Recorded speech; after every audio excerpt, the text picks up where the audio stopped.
The southern Utah desert wasn't built for the fragile. The sun here didn't shine. It scorched. It melted sand into fire and baked bone into dust. The wind didn't cool. It rose like breath from an open furnace. By mid-afternoon, sun-bleached rock lit up like forged steel, pulsing with heat. No tire tracks, no voices, just the eerie silence of a place long forgotten. From a distance, a figure emerged, low to the ground, heavy, deliberate. A dog, not wild, not feral. A German shepherd, older now, his left shoulder dipped with every step.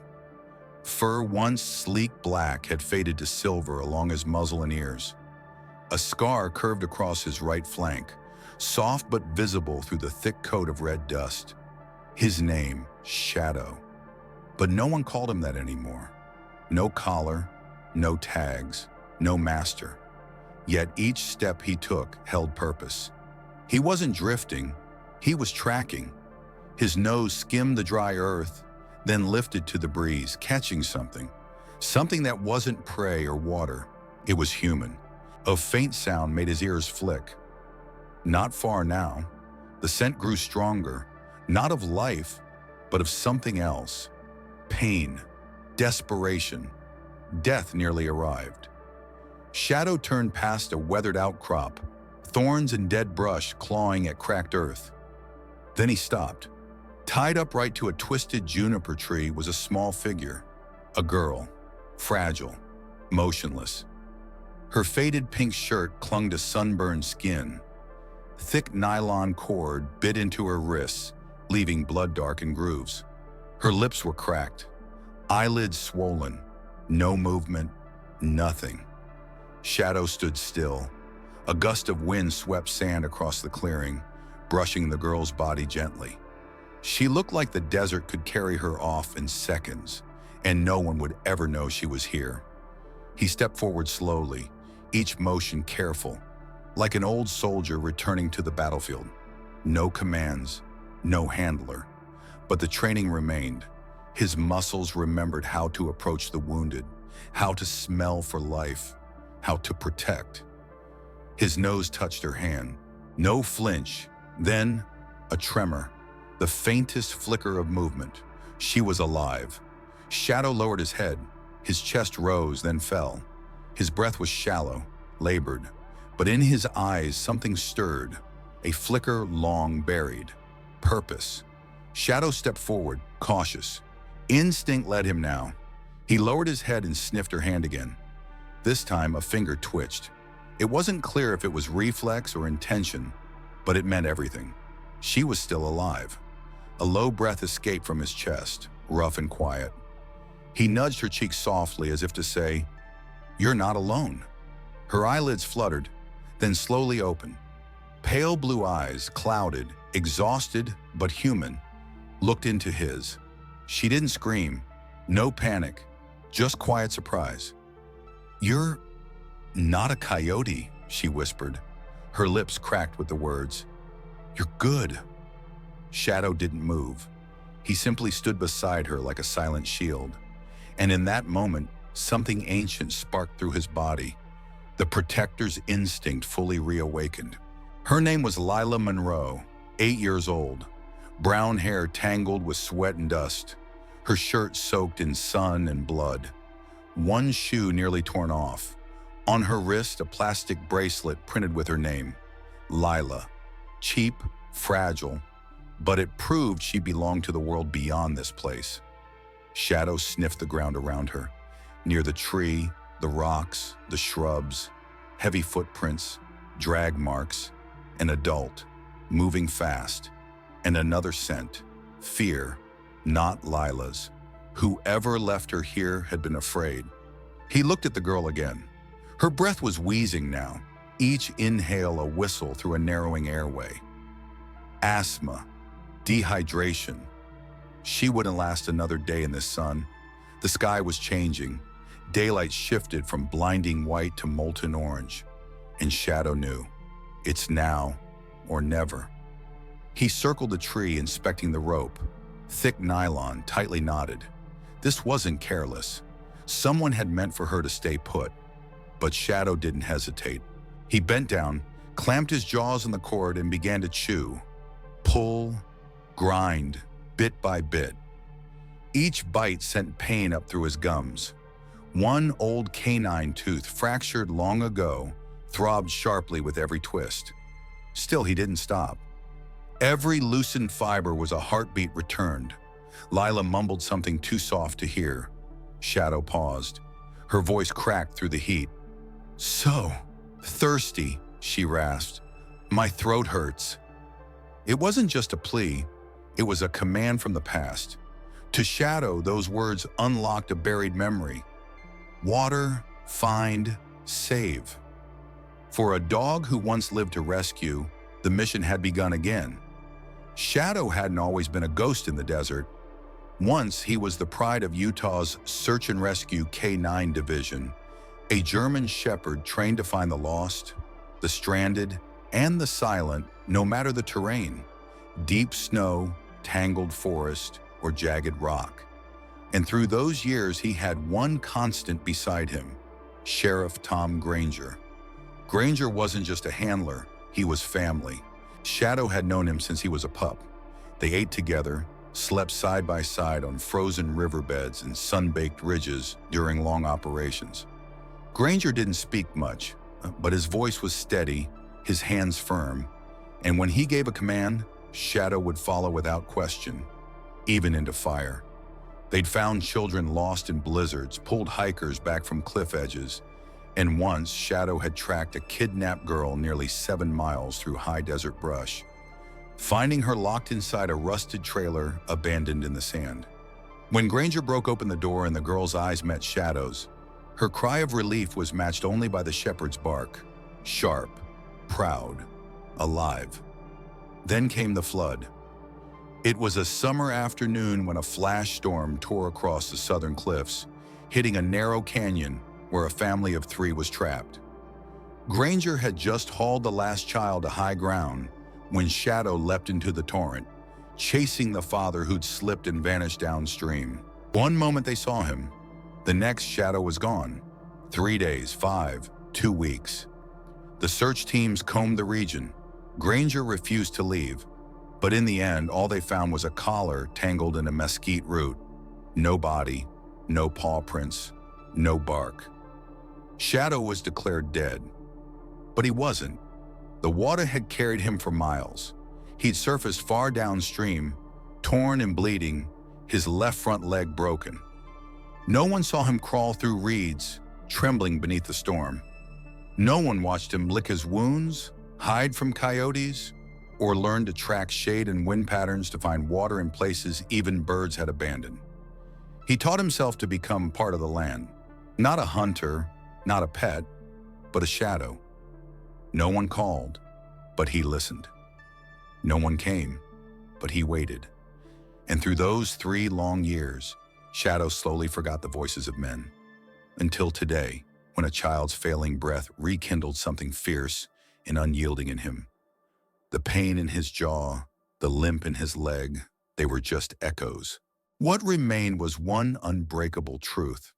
If someone needed saving, Shadow would not stop. Her name was Lila Monroe, 8 years old. She loved astronomy, kept a small telescope by her bedroom window, where she'd sit for hours staring at the sky, trying to name stars she hadn't quite memorized. She liked beetles, had a full collection of bottle caps, and once told her mother she wanted to become an explorer of forgotten places. She just never imagined that one of those places would be herself, left behind, tied up, and forgotten in the desert. That Sunday afternoon, her family was camping near the edges of Escalante National Park. A quiet, breezy day. Her mom, Sharon, was packing snacks into a cooler. Her dad, Michael, was folding the tent. They were no more than 50 feet away. They turned away for a moment, and when they turned back, Lila was gone. No scream, no struggle, no trail. At first came panic, then a search. People thought she just wandered off nearby. But when the sun set and then rose again without a trace, fear took root. Local search teams were deployed. Helicopters swept the skies. Her photos showed up in gas stations, diners, and online forums. Everyone hoped that she'd find shelter somewhere, that someone would spot her, that the worst hadn't happened. But the desert has its own rules. Every hour under that sun pulls more water from your skin, more hope from your heart, and more breath from your lungs. No one knew she had been tricked by someone she trusted. Annie Blake, a part-time sitter who once braided her hair and read her bedtime stories. Annie had lured her away with the promise of something amazing hidden in the desert, then left her tied like something discarded. But Lila didn't cry. Not because she wasn't scared, but because she knew crying would just waste the water in her body. She learned to count the time by the sun's shadows. She whispered the names of planets to stay awake. And when hunger made her dizzy, when her chest heaved with wheezing gasps, she thought of her mother, the scent of her hair, the softness of her voice singing lullabies. And when things began to blur, when asthma made each breath feel like glass, Lila truly believed no one would find her until she saw those eyes, deep brown eyes of a dog standing in the light, looking at her as if to say, "It's not over yet." In a run-down motel nearly 40 miles from the desert, a flickering fluorescent light hung like a dying star above the ceiling. Annie Blake sat motionless at the edge of the stained mattress, her phone trembling in her hand. She wasn't dialing anyone. There was no one left to call. Just a week ago, she'd been a beloved babysitter. Lila had once drawn her a picture, both of them flying to the moon in a rocket ship. Now Annie couldn't look at herself in the mirror. Her eyes were sunken, fingernails cracked. Her entire body shivered as if her bones no longer trusted her skin. Across the room, Mason Rudd paced like a caged animal. He yanked back the curtains, peered through the window, then spun around, snarling, "You really want to go back? Hand yourself over to cops crawling all over that zone? Fine, be my guest." His voice cut like steel. No regret, no fear, just anger and the rising threat of capture. Annie stared at the floor, gripping the mattress edge. This wasn't supposed to happen like this. She thought it would be simple, a quick snatch, a ransom, a return. No harm, no damage. But it had unraveled from the start. The drop site had been compromised. Police showed early.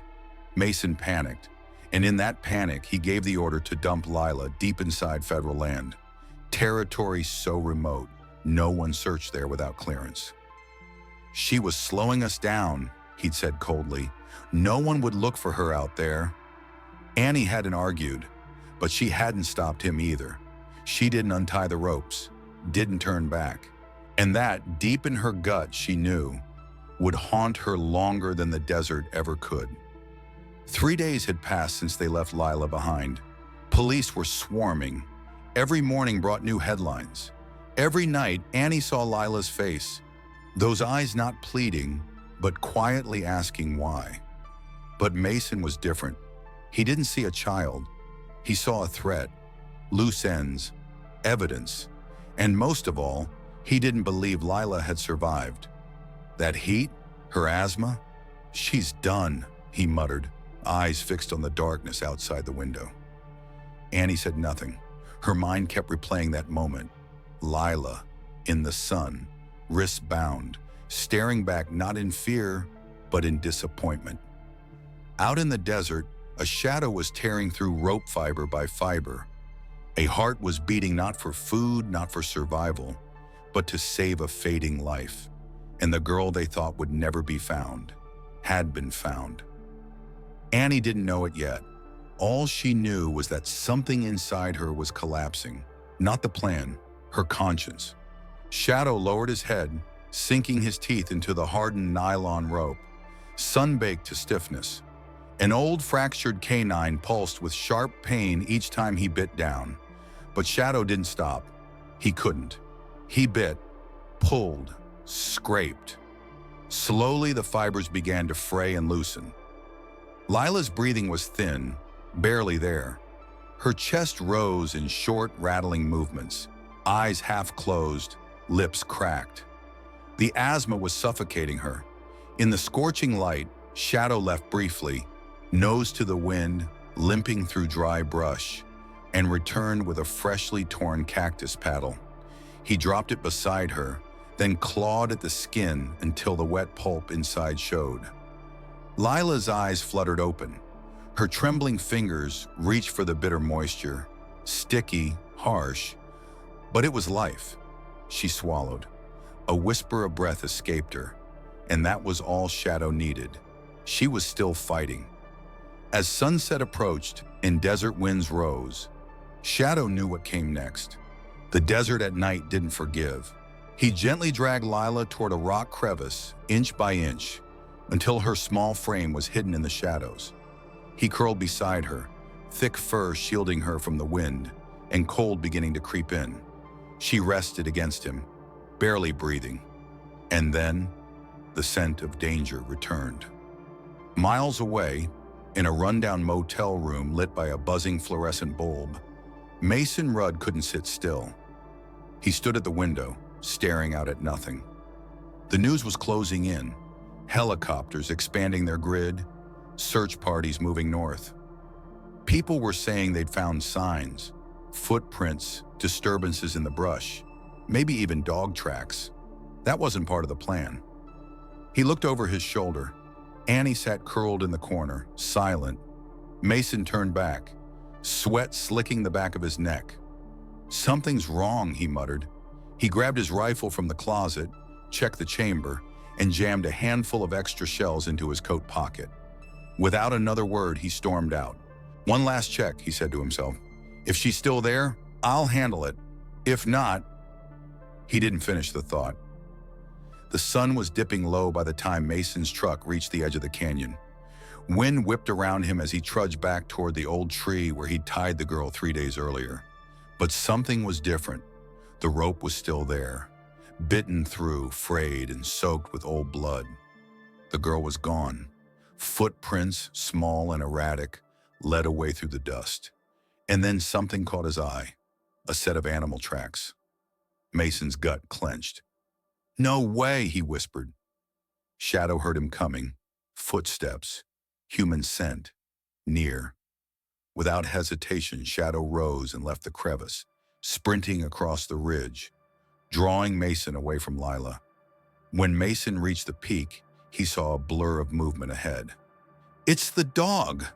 He raised his gun and gave chase, boots crunching through dry brush. Shadow didn't run straight.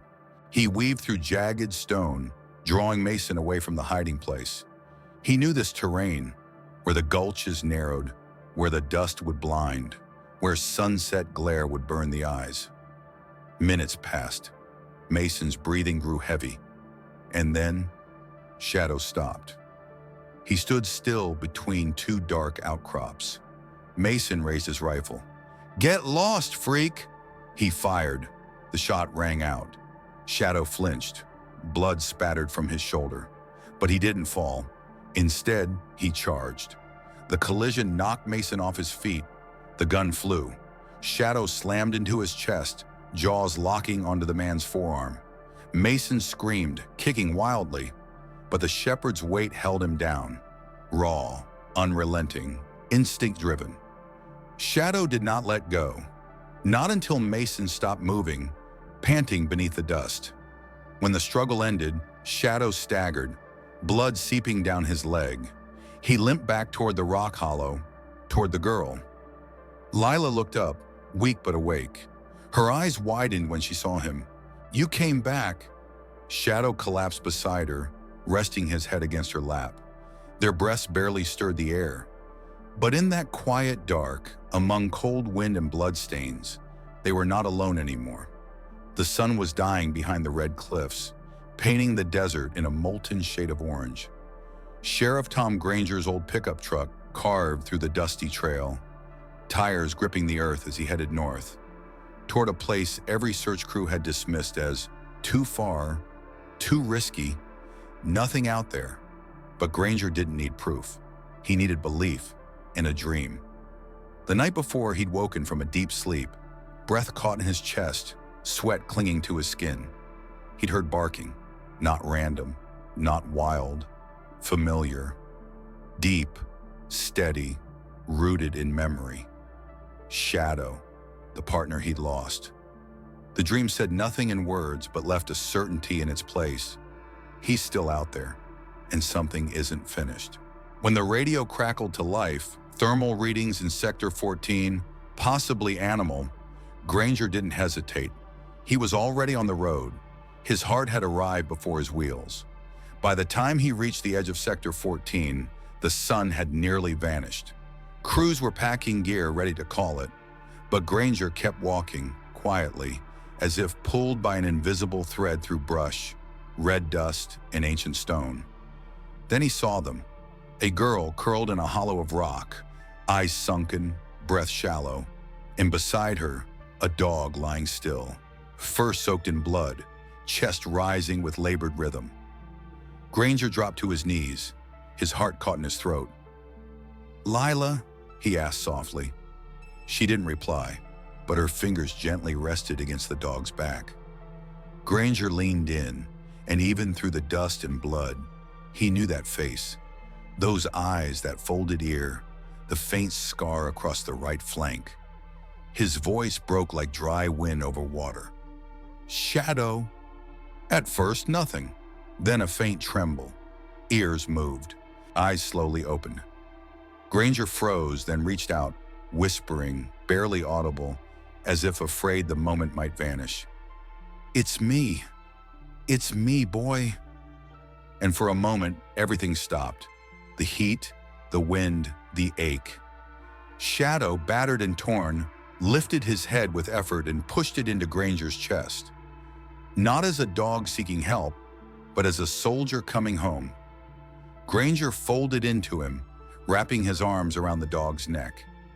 In that moment, there were no guns, no desert, no sirens, just two survivors of a long war, sharing an old soul in a bond that had never broken.